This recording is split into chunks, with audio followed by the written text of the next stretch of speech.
ఎస్సీలోని 59 కులాల సమగ్రాభివృద్ధికే supreme court SC వర్గీకరణ తీర్పు ఇచ్చిందన్నారు ఖమ్మం జిల్లా కాంగ్రెస్ నాయకులు డాక్టర్ కోట రాంబాబు. ఇది చారిత్రాత్మకమైనదని అన్నారు. ఖమ్మంలో మాదిగ రిజర్వేషన్ ఉద్యమ నేతలతో కలిసి సమావేశం నిర్వహించారు.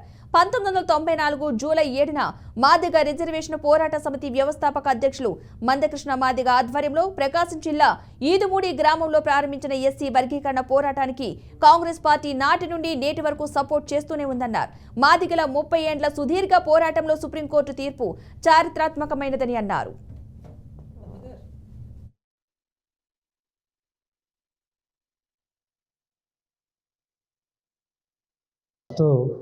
ఈదుమూడి గ్రామంలో దండోర ఉద్యమం పుట్టింది.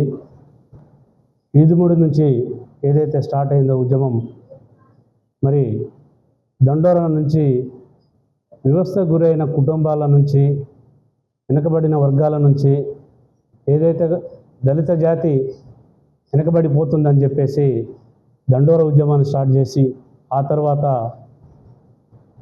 మాదిగ రిజర్వేషన్ పోరాట సమితి స్టార్ట్ చేసిన మందకృష్ణ మాదిగ గారికి ప్రత్యేకమైన ధన్యవాదాలు తెలియజేస్తున్నాం.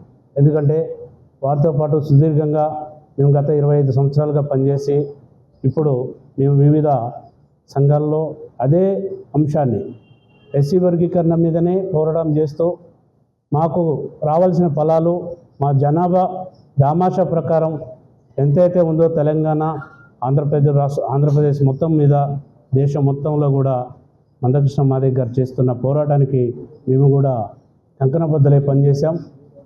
దేశంలోని అత్యున్నత న్యాయస్థానమైనటువంటి సుప్రీంకోర్టు ఒక గొప్ప చారిత్రాత్మకమైనటువంటి తీర్పు ఇవ్వడం జరిగింది. ఆ తీర్పు రాబోయేటువంటి తరాలలోని సమాజ నిర్మాణ స్థాపన జరుగుతుంది అనేసి పేద ప్రజలకి, బడుగులకు, నిరుపేదలకు ఒక భరోసానిచ్చే విధంగా ఉంది. అదేంటంటే, గత 30 సంవత్సరాల నుంచి కూడా ఉద్యమాలు చేస్తూ ఈ మాదిగలో అనేక ఇబ్బందులు పడుతూ ఉన్నటువంటి ఆ సమస్యకి ఈరోజు ప్రత్యేకంగా దానికి ఒక సమాధానం దొరికింది.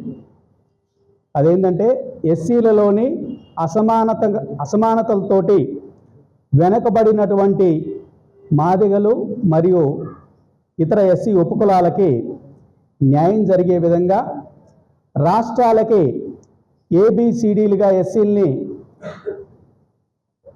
డివైడ్ చేసుకోవచ్చు అనేటువంటి అధికారాన్ని ఇచ్చింది సుప్రీంకోర్టు.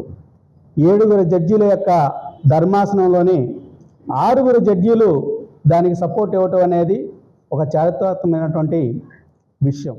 దేశంలోని అత్యున్నత